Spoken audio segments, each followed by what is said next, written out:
আহ, আমরা আল মাহমুদকে চিনি মূলত কবি হিসেবে, কিন্তু তিনি যে একজন অসাধারণ গদ্যকার সেটা হয়তো আমরা অনেকেই জানি না। এই বইটি পড়লে আপনারা কিছুটা ধারণা করতে পারবেন যে কবি আল মাহমুদ কত সুন্দর একজন গদ্যকার ছিলেন।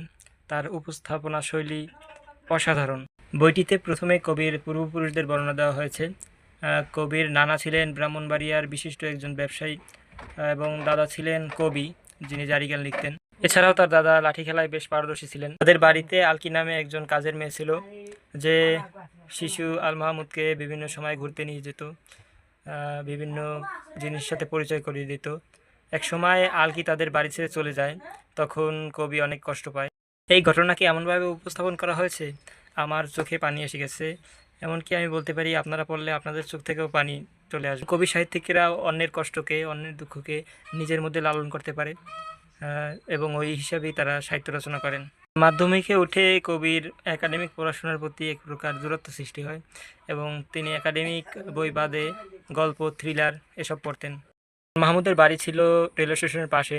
একদিন রাতে দুইজন যাত্রী তাদের বাড়িতে আশ্রয় নেয়, এবং তাদের সাথে পরিচিত হয়ে জানতে পারে যে তাদের লাইব্রেরি আছে। সন্ধান দেওয়া ওই যাত্রীটি ছিল বাম রাজনীতির সাথে যুক্ত।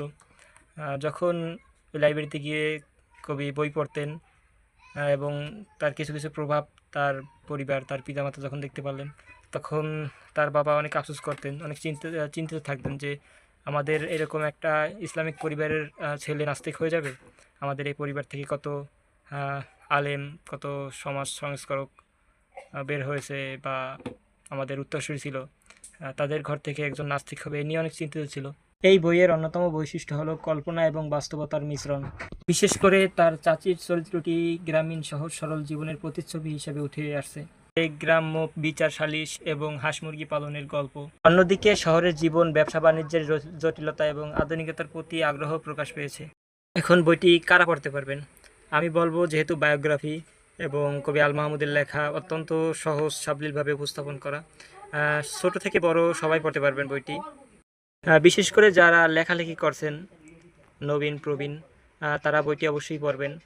আশা করি আপনার জীবনের সাথে রিলেট করতে পারবেন। আমিও বিভিন্ন স্থানে আমার জীবনের সাথে রিলেট করতে পারছি, এই জন্য আমার বইটা বিশেষভাবে অনেক ভালো লেগেছে। বইটি প্রকাশ করেছে অনন্যা। তো